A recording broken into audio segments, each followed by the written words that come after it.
Le comentaba desde el principio del programa que el día de ayer, a través de sus abogados y también en sus redes sociales, la ministra de la Suprema Corte, Yasmín Esquivel, dio a conocer que, pues, según ella, el asunto, el señalamiento del plagio de su tesis de licenciatura ya quedó zanjado porque hay un fallo judicial inatacable que pues determina que ella es la autora de dicha tesis y se acabó el tema.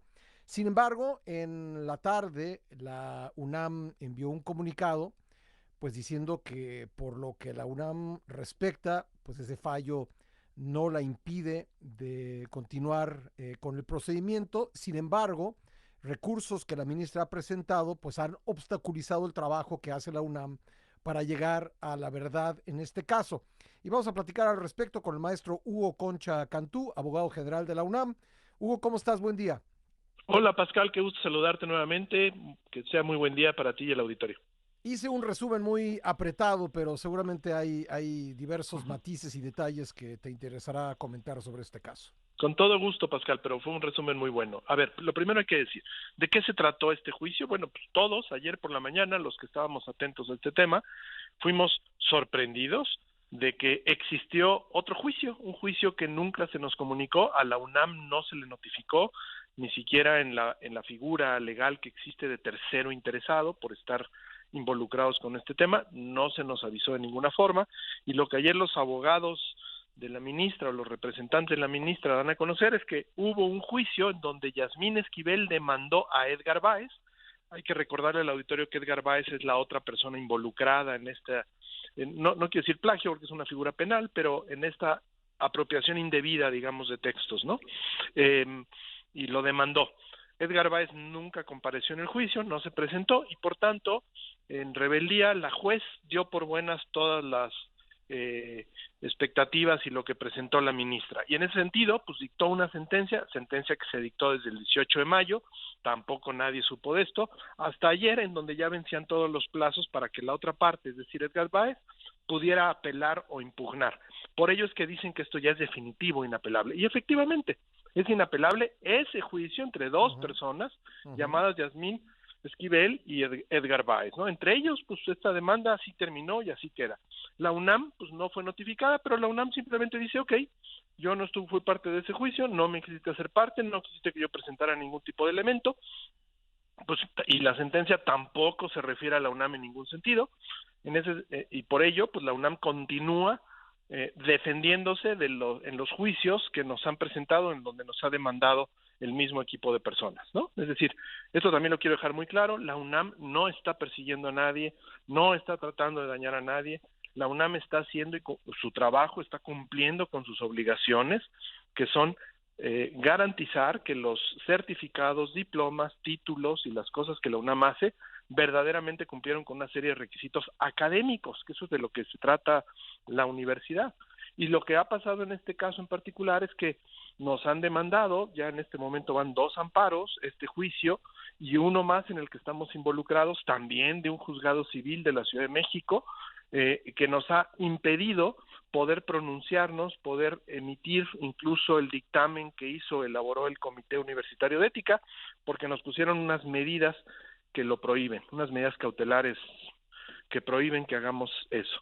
Y en ese sentido, pues la UNAM continuará defendiéndose en estos juicios para llegar verdaderamente al final, no sabemos en cuánto tiempo, para poder emitir este dictamen, como lo haríamos en cualquier caso en donde se cuestione el cumplimiento de requisitos para haber obtenido un título, un certificado, un diploma, ¿no? Pues es parte de la labor de la universidad. Es un dictamen eminentemente académico y eso, perdón, pues mientras la universidad sea tal, lo va a perseguir hasta sus últimas consecuencias, ¿no? ¿Qué tanto se ha podido trabajar a pesar de los recursos presentados por los abogados de la ministra? ¿Qué tanto ha podido trabajar el Comité de Ética de la UNAM?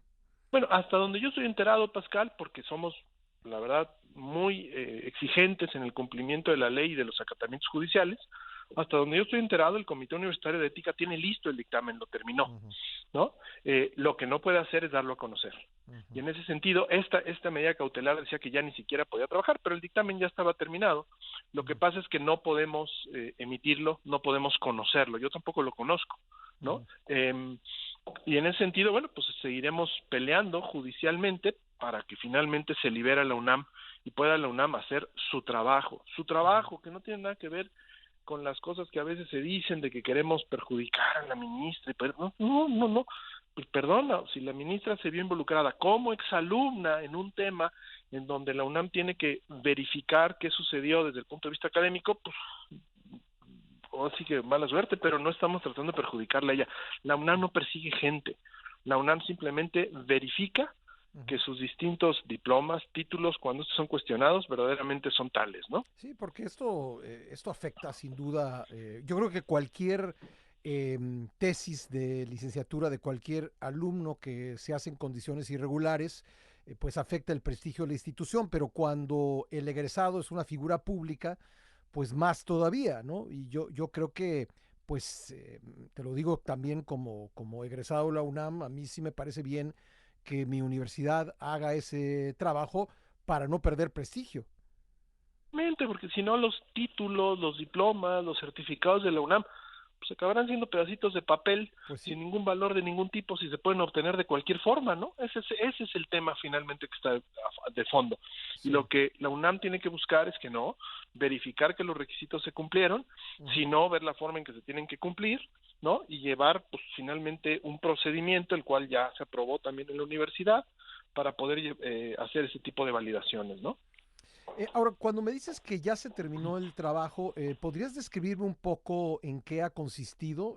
Las partes han tenido la oportunidad de dar su versión. ¿Qué fuentes, a qué fuentes se recurrió? Puedo platicar con muchas limitaciones porque Sí, vuelvo lo a que me decirlo, puedas pues, decir. no lo Lo entiendo. conozco, Sí, además de que también tengo la medida cautelar sobre mí, yo sí. tampoco conozco el trabajo. Lo que sabemos es que este comité universitario abrió un procedimiento en donde llamó a las partes involucradas, las partes aportaron las distintas pruebas que tenían, ¿no? Y alegaron lo que tenían que alegar. También se ha dicho que no se tomaron en cuenta una serie de pruebas, pues hasta donde yo entiendo eso no fue así, creo que se abrió y se les dio plazos para que lo entregaron, y a partir de eso hizo su valoración el Comité Universitario de Ética, ¿no? Eso es un poco lo que sé, cómo sé que trabajó y cómo sé que hizo su dictamen. Pero reitero, pues hasta conocerlo podemos dar detalles de otro tipo, querido Pascal. Bueno, pues vamos a estar pendientes de lo que tendrán que resolver las instancias judiciales sobre esto para que finalmente se Sí, libere, se dé a conocer el trabajo que ya está En realizado. este momento, digamos, te voy a decir todas las cosas que aparentemente sabemos que están abiertas, ¿no? Ujú, Está un primer amparo que se interpuso en contra de la universidad, aquel que nos trató, fue famoso porque decían que nos silenciaba, ese lo ganamos con una ujú, queja en contra de la admisión, un tribunal colegiado de circuito, el 21º, por una votación de 2-1, dijo que se caía ese juicio, que no había forma de demostrar que verdaderamente se estaba violando un derecho de manera irreparable. ujú. Entonces ese amparo lo ganó, se cayó, digamos, no se terminó, ¿no? Después ese mismo día, además fue así un poco trágico, porque el mismo día que pensábamos que habíamos ya ganado esto, a los pocos minutos nos avisaron Presentaron que un otros. juzgado civil de la Ciudad de México, pues, ahí la verdad estamos peleando la incompetencia, porque no vemos por qué un juzgado civil tiene que estar viendo una cosa de la universidad, la cual pues, es autónoma y en todo caso es un ente federal, Ujú, porque un juzgado civil nos puso unas medidas restrictivas, medidas cautelares, para que no podamos avanzar con este trabajo. ujú, Ese juicio finalmente, días después nos notificaron, es una demanda porque no se tomó en cuenta ciertos alegatos a la hora ujú. que se sancionó a la profesora o tutora de estas tesis. La verdad es una demanda, yo no le encontré mucha cuestión, pero no puedo decir mucho más de la misma. Ujú. Pero en frente a esa demanda estamos nosotros ahí, hemos interpuesto algunas quejas, algunos Muy bien. recursos para también tratar de validarla. Y hace una semana también nos informaron que había un nuevo juicio de amparo, también interpuesto en contra de la UNAM, está en contra de las reformas que la universidad aprobó a finales de marzo, ¿no?